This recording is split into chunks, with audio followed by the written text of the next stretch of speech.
A few months ago, to our shock and horror, suddenly there was on the front page of the Star an accusation that the Selangor state government had used 1 billion ringgit to bail out Talam in the Star front page. What happened was that we, of course, did not use 1 billion ringgit at all. What had happened, and this happened 3 years ago, 2009, was that we initiated an exercise to collect the debts of Talam, amounting to something like 800 million ringgit. BN, since mid-1990s, had given large parcels of land to Talam through its various agencies. Kumpulan Hartanah Selangor Berhad, which is a public listed company. Pendidikan Industri Yayasan Selangor Sdn Berhad, which basically is the university UNISA under the state. And Pemodalan Negeri Selangor Berhad, PNSB. And there were various joint ventures. Joint ventures with these three companies, Kumpulan Hartanah, PNSB, dating back 1994 up to 2002.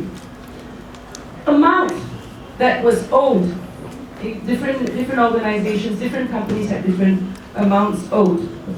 But from Unicel, it arose from a privatization agreement for the construction of Unicel Industry Selangor, the university. And that agreement was in 2001 and 2003. Essentially what happened was that Talam failed to pay, or at least failed to pay Kumpulan Hartanah and PNSB for their portion of the joint venture profits. For Unicel, Talam defaulted and failed to complete the construction of the university. And in the end, the state had to come in and finish the university. That is in Jaya. So there have been a few attempts to collect the debt.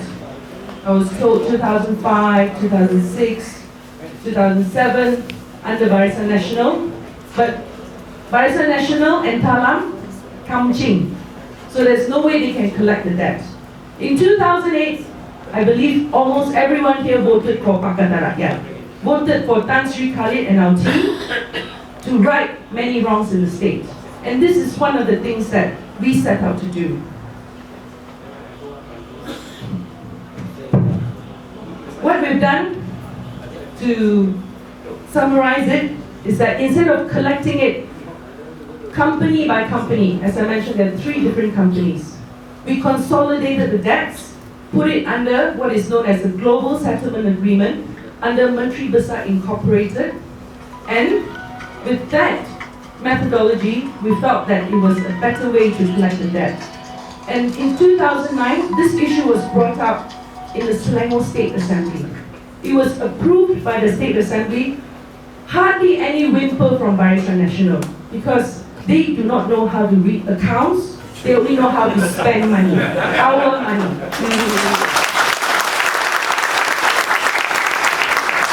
So that's the gist of it. So 3 years later in 2002, they tell us we've spent 1 billion ringgit. My goodness. You know, maybe you all don't know. I think some of the YBs, some of the councillors may know. Our Tan Sri Khalid, you want him to spend 1 billion ringgit? You have got to be kidding. He even accounts for every cent. So when this thing happened, you know, when the news said, oh, 1 billion, so on and so forth, this is, of course, this hearsay. I heard it from some reporters. It was quite funny. Son of Chua Soi Lek. It's not I'm trying to tell you, I can't remember his name. I'm getting really old. So a grandson of Chua Soi Lek had a press conference, shouted to all the media, 1 billion ringgit. He said a lot of technical things. The media, of course, had no clue what was going on. So they went upstairs to look for his dad, Chua Soi Lek, and asked, what is this, sir? We have no idea what your son was talking about. Then Chua Soi Lek summoned his son. Hearsay, yeah? I'm just telling a story I heard from the media. Summoned his son upstairs to meet the media. Immediately the figure dropped This is less than 2 hours. Dropped to 500 million ringgit. We pressed some more. We wallop back lah. Suddenly it dropped to 300 million. 300 million. And then as it went on and on, of course they changed the goalposts. They talk about this and that. They said that, we have acquired as a compensation forest reserve land. And then they showed a photo of a buffalo. I said, my goodness, this is the first forest reserve in the world that I've seen a buffalo. Definitely not in Malaysia, but somehow the picture came out. So anyway, there are many anecdotes, but essentially what has happened is that we collected the debts that is owed by Talam. And there's not just 392 million worth, but there are also other debts that we've collected all this while, including 50 million ringgit in cash, which we use for microcredit schemes for rural poor communities for the past 2 years. That's 50 million ringgit cash. There's also other amounts which I'll let Tony handle. Where is he? He's run off. So anyway, Tony knows how to read this better than me. I don't think I can do any justice if I try to pretend that I know much about accounts. I only know how to plant trees and save forests. So that's the truth. So I've never been good at accounts. But I'd like to take this opportunity, since all of you are here, to maybe say something else, now that I've done my duty, which is to introduce a bit about Talam. Please tell MD when he walks in that I've done it. Is to, of course, this is election time.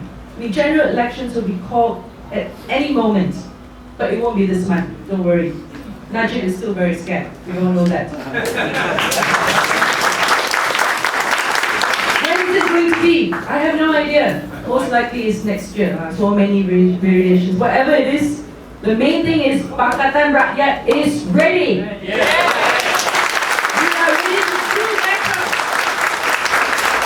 We've been ready since last year. Dato Sri Anwar Ibrahim told us elections will be in July 2011. So all of us run like chickens, headless chickens, preparing all the dishes, all stacked up, all the flags, everything done. No elections. Elections will be in November 2011. We all run around, same thing. Maybe it'll be in December. So I told everyone, okay, you'll go for politics, I stay back Christmas. Don't worry, I will be here. And nothing happened. And we've been waiting and waiting and waiting. The people have made their choice. It is no point waiting now. Is that right? Yes. We just want to vote, but we want to vote in a free and fair election. There's so many things that are happening that we can't even keep revealing in every press conference.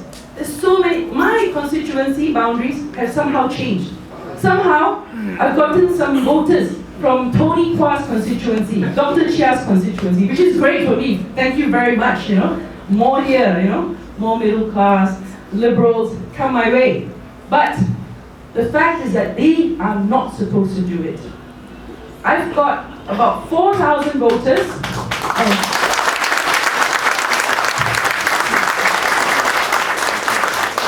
the man who tamed the cow.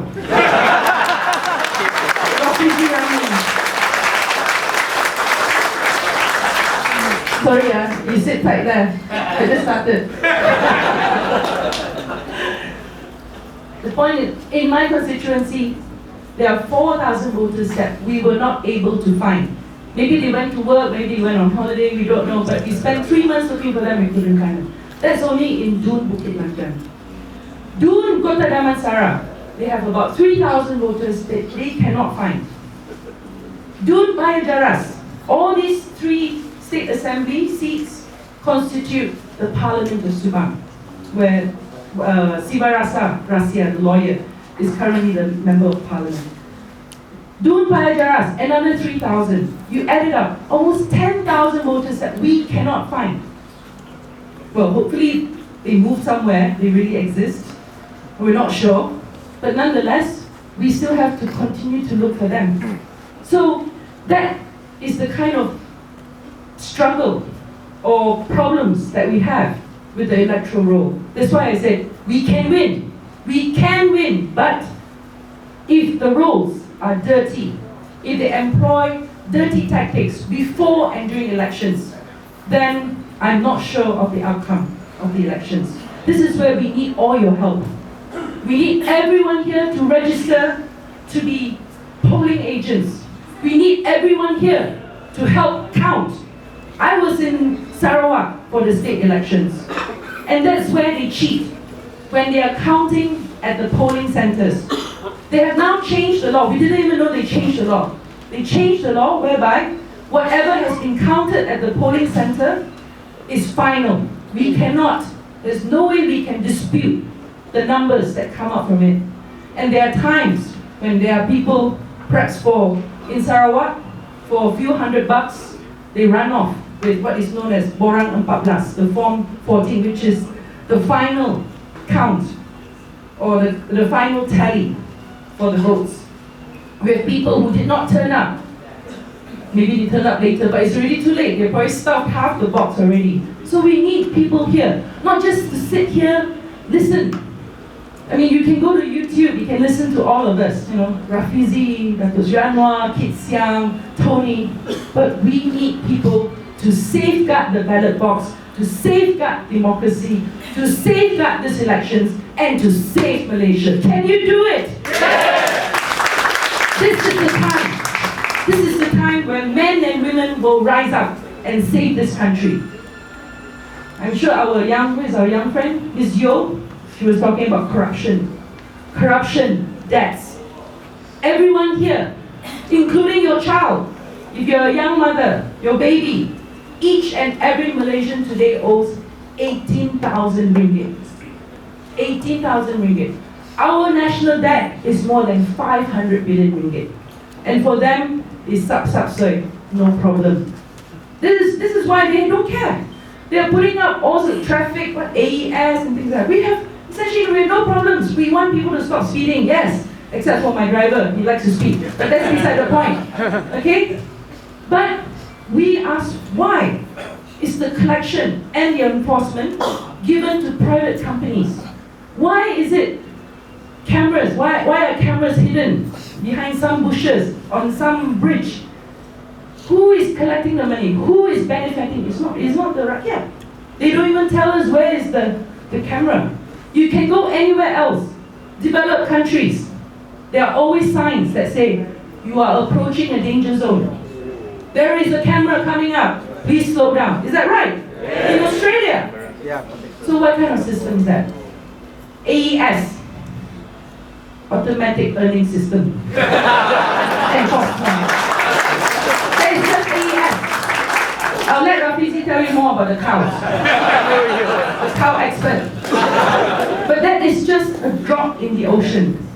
Each and every day, they are still acting with impunity. In Sabah, in Sarawak, in all the states held by Barisan Nasional, except those held by PR. There, they can't do what they normally do. Which is why Najib has said it very clearly, by hook or by crook, they will get Selangor. But I believe the people of Selangor will say no to Najib. Is that right? Yes! Najib and his Madai. And they tried, you can see every day. I think this week I got attacked 5 times. It's the first time I'm so popular, I'm all over the news. Usually nobody attacks me because I take care of, very happy, fluffy, things like forests, animals. It's very nice stuff, you just smile. But they are serious. So this week alone, we have attacked on 5 different issues. I'm going, my goodness, where are all these things coming from? Nonetheless, we will counter back, if necessary, and they will continue to attack Tan Sri Khalid.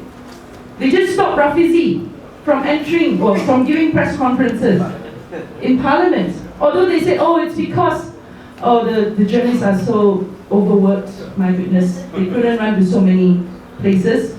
But when you read the replies from some of the BN or UMNO MPs, they only mention his name, Rafizi, not Tony Pua even.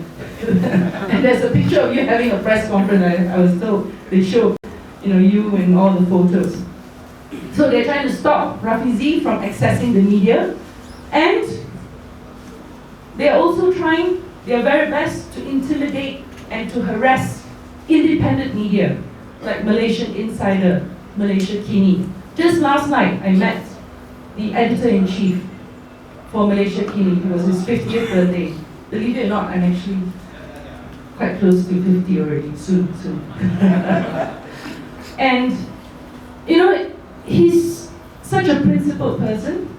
He said that he went to work, but he had already brought his bag. Inside that bag, there is toothbrush, toothpaste, change of clothes. He was getting ready to spend a night in jail. Why? Why are they going for him? It's not because of one letter written by someone who actually lives in Australia, if memory serves me. It's because they want to intimidate Malaysia Kini. They want to stop them from publishing letters to the editor.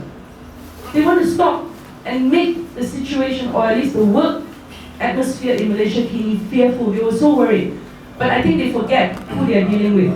They are dealing with true blue, strong Malaysians. That's Malaysia Kini for you.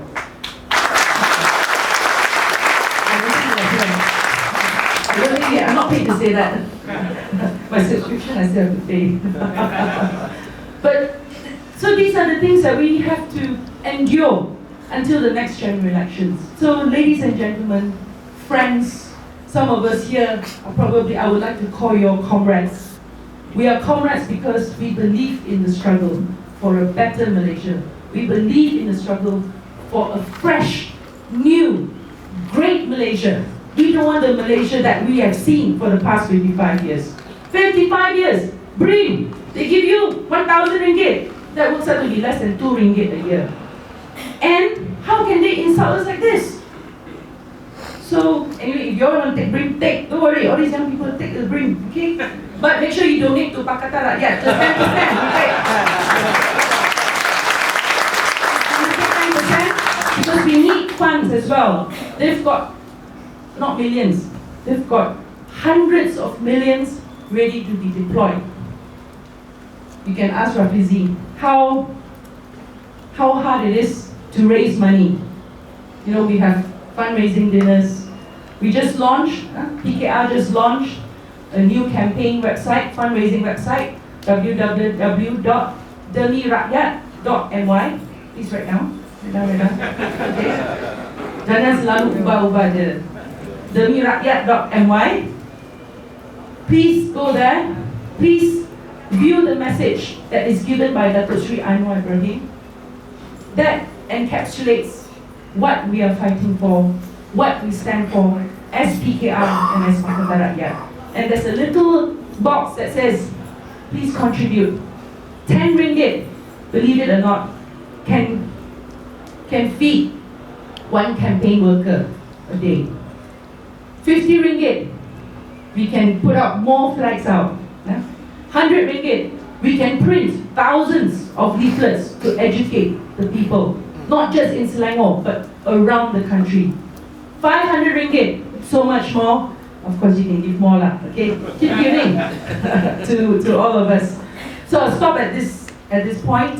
You've been a fantastic audience. I think this is the most number of people who's come for the Talam briefing. Okay? Remember, this is about Talam, not about the trailer outside. And God bless all of us.